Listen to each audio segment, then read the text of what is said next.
種係花園中間嘅花園。先嗰個餐廳嘅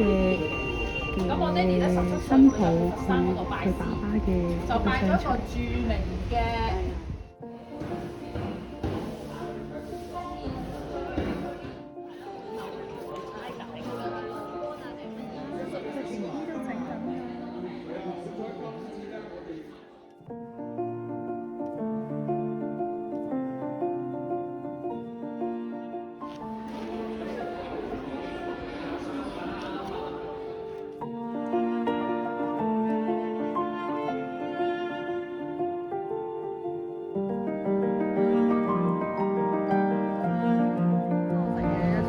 係一個夜市嘅 feel 咯，但係好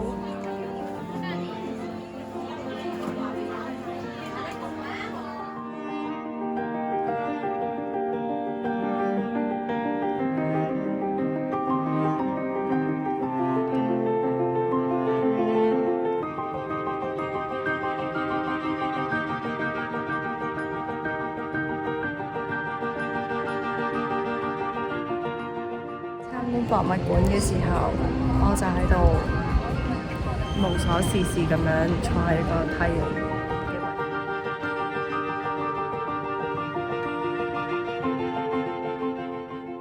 我一翻到嚟就係諗住嗰個茅台嘅咖啡，個路一路都係茅台咖啡，而家成日就喺度揾呢個茅台咖啡。咁但係咧，我係咪真係要飲咧？又唔係喎。